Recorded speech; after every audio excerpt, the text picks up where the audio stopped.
Fala, gente, estamos aqui mais uma vez gravando mais um vídeo para o canal Pitagorizando com o professor Eliel PCA. O assunto que vamos abordar hoje é exatamente as razões especiais. Quais são elas e por que recebem esses nomes? Bem, são elas velocidade média, razão densidade demográfica, razão escala e densidade de um corpo. São especiais porque, pela sua aplicabilidade, ou seja, são muito aplicáveis no dia a dia e em algumas áreas. Então vamos começar. A primeira é a razão densidade de um corpo. Definição. A densidade de um corpo é a razão entre a sua massa e o seu volume. A densidade também será sempre acompanhada de uma unidade que depende das unidades escolhidas para medir a massa e o volume. Alguns exemplos de unidades para a densidade são grama por centímetro cúbico e quilograma por metro cúbico. Bom, então vamos lá. A formulazinha que é utilizada é essa aqui: densidade, massa sobre volume. Vamos ver uma aplicação dessa razão especial. Exemplo: qual a densidade de um corpo? Qual a densidade de um corpo com 6 kg de massa e um volume de 0,5 litros? O que nós vamos fazer é tirar as informações, os dados do problema. A massa, 6 kg, volume 0,5 litros. Observe que aqui eu tenho uma unidade de massa e aqui de capacidade. Então, são o que? Grandezas de espécies diferentes. Isso significa que o resultado, quando for dado, ele vai ser acrescido essas duas siglas. Vamos lá. Como sabemos, a densidade é a massa sobre o volume. Então, temos 6 dividido por 0,5. Gente, eu tenho um número inteiro dividido por um número decimal. Inicialmente, precisamos eliminar esse decimal. Para isso, vou acrescentar um 0 ao 6 e eliminar aqui a vírgula. Então, vai ficar 60 sobre 5. Fazendo a divisão, 12. Então, a densidade desse corpo é de 12 kg por litro. Não confundo isso aqui com o peso, certo? É a densidade. Vamos para a segunda grandeza. Segunda razão. Razão escala. Definição. Razão escala é usada quando queremos representar um esboço gráfico de objetos, como móveis, planta de uma casa ou de uma cidade, fachada de prédios, mapas, maquetes, entre outros. Muito utilizado na engenharia, na arquitetura, né? A razão escala é dada pelo comprimento do desenho dividido pelo comprimento real. Vamos ver uma aplicação dessa razão especial?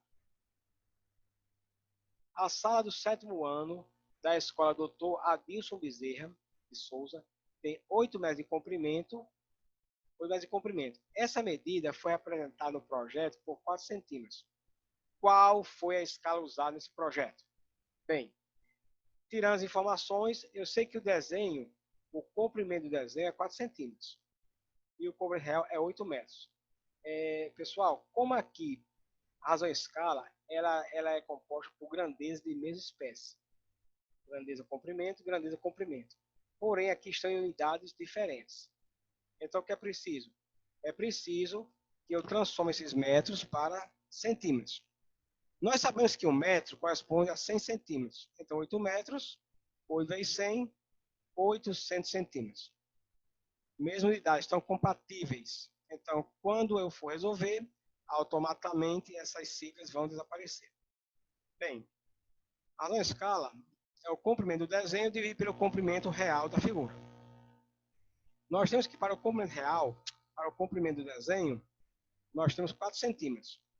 Para o comprimento real, depois de feita a transformação, temos 800. Lembrando que essa fração ela é simplificável. Dá para dividir por 1, por 2, né, por 4. Mas, gente, uma dica importante. Quando você trabalha com a razão escala, o denominador dela, aliás, o numerador dela, deve ficar igual a 1. Então, o que eu vou fazer? Vou dividir esse numerador e esse denominador por 4. 4 por 4 e 800 dividido por 4. Vou obter 1, que é o resultado dessa divisão, 4 por 4, 1. 800 dividido por 4, 200. E essa é a forma geral como é escrita a escala. 1 2.200, ou poderia também ter aqui uma barrazinha inclinada, certo?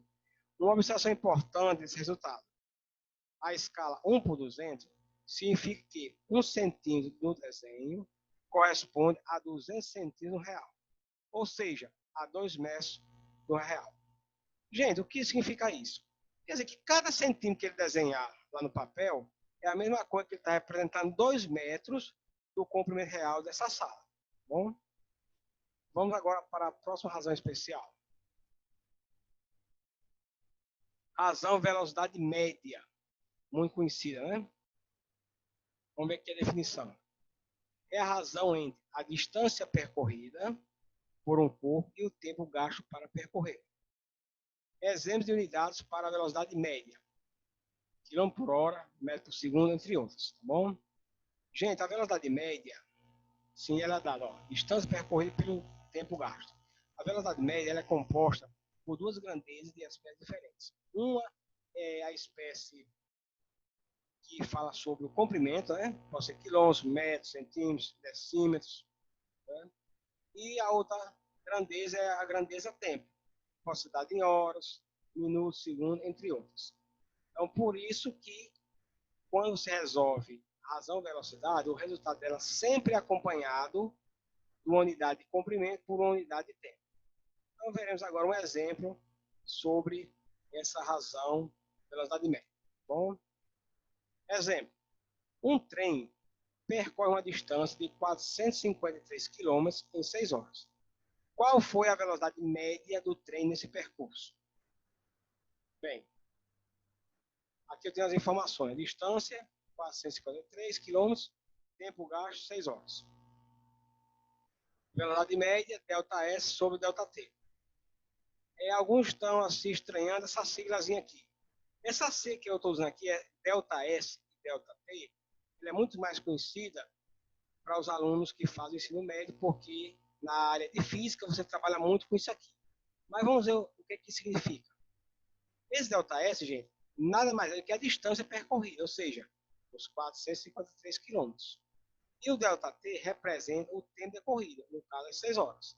Então, nos nossos vídeos, vocês vendo essa C, ΔS ou ΔT, sempre se refere, ΔS é espaço percorrido, ΔT, tempo percorrido. Fazendo as devidas substituições, ó, o ΔS 443 km, ΔT 6 horas. Fazendo a divisão, este valor por esse, eu vou obter 75,5 km por hora. Gente, o que significa esse resultado? Essa razão significa que a cada hora foram percorridos, em média, 75,5 km. Vale salientar, gente, que não é obrigado que o transporte, no caso o trem, e tenha percorrido exatamente esse espaço em cada hora, não. Certo? Vai ter trechos do caminho que ele pode ter aumentado essa velocidade para 80 km por cada hora, e trechos que ele tenha diminuído abaixo desse valor. Mas, em média, o que quer dizer isso? É como se ele tivesse pego e esse trem tivesse andado exatamente 75,5 a cada hora. Mesmo que na prática, na realidade, não seja esse o valor. Mas quando ele pega o contexto geral, ele vai se reduzir a esse valor médio, tá bom?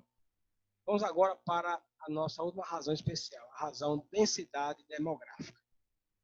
Vamos ver aqui a definição dela primeiro, né? A densidade demográfica é a razão entre o número de habitantes de uma cidade, país ou região e a área correspondente. Exemplos de unidades para a densidade demográfica: habitante por quilômetro quadrado, habitante por metro quadrado. A razão da densidade demográfica ela é uma razão que também relaciona duas grandezas de espécies diferentes. Uma seria a população e outra seria a área, região onde essa população está. Certo? Por isso que quando você resolve a razão da densidade demográfica, ela sempre vai aparecer com a sigla indicando a população e a outra indicando a área dessa região. A forma usual é essa: densidade demográfica, número de habitantes dividido pela área. Vamos ver uma aplicaçãozinha dessa razão especial. Pernambuco ocupa uma área aproximada de 98.311,616 km². De acordo com o censo realizado pelo IBGE em 2010, o estado tinha uma população aproximada de 8.796.032 habitantes. Gente, são dados do IBGE de 2010, tá? Qual era, então, a densidade demográfica desse estado? Vou fazer. Vou pegar a população, se está dividido pela área. Então, número de habitantes pela área.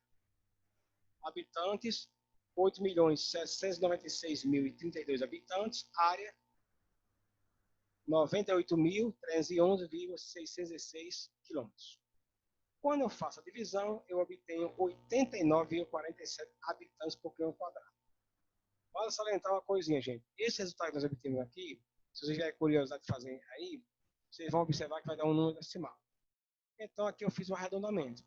Eu tirei aqui duas casas decimais, mas se essa questão fosse uma questão de gabarito, esse resultado poderia vir apenas com uma casa decimal, ou 3 casas. Então, nesse caso aqui, eu utilizei só duas.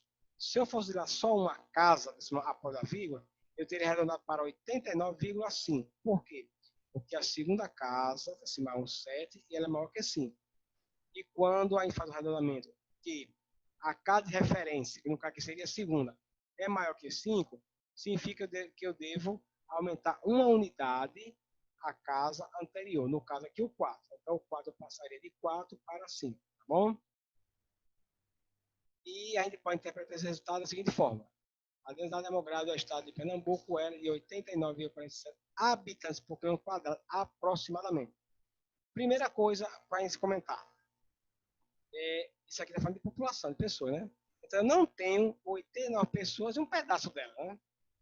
Então, isso aí já mostra que o resultado da densidade demográfica nem sempre é exato. Mas o que ele vai interpretar?